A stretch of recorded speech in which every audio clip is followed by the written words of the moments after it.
తెలంగాణ జాగృతి అనే సంస్థ ద్వారా ఈ కార్యక్రమాలు నడుస్తూ ఉన్నాయి. మంచి కార్యక్రమాలు అయితే ఏం కాదు, కొన్ని దానికి సంబంధించిన భ్రష్టు పట్టించే కార్యక్రమాలు కూడా నడుస్తూ ఉన్నాయని మేము చెప్పినాం. చెప్పినప్పుడు వాళ్ళని పిలిచి మందలించే బదులు నన్నే పిలిచి నాకే వార్నింగ్ ఇచ్చే పరిస్థితి వచ్చిందంటే, అంటే దీన్ని మీరు సపోర్ట్ చేస్తున్నారా లేకపోతే సమర్థిస్తున్నారా అనేది మాకు అర్థం కాలేదు. అప్పుడు నేను బయటికి రావాల్సి వచ్చింది.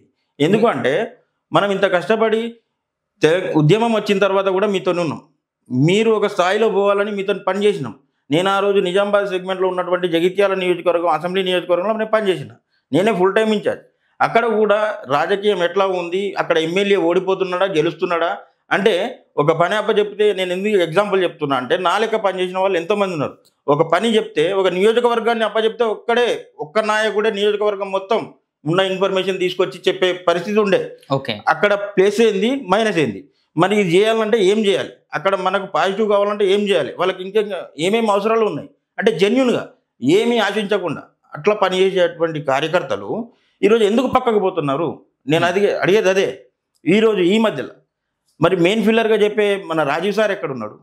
మెయిన్ ఫిల్లర్గా చెప్పే ఇంకా మంచాల వరలక్ష్మి అక్క, కవితక్క తర్వాత కవితక్క జాగృతి వరలక్ష్మి అక్క ఎక్కడున్నారు?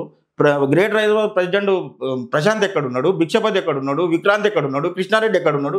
కృష్ణారెడ్డి మాత్రం అప్పుడు 2007-8లో నాకంటే ముందు నుంచి వచ్చి బతుకమ్మ ఆడడానికి కూడా నేను నా డబ్బులు ఖర్చు పెట్టి అప్పుడు ఆడించినటువంటి పరిస్థితి అన్నా అని చెప్పేసి మొర్రాని మొత్తుకున్నాడు.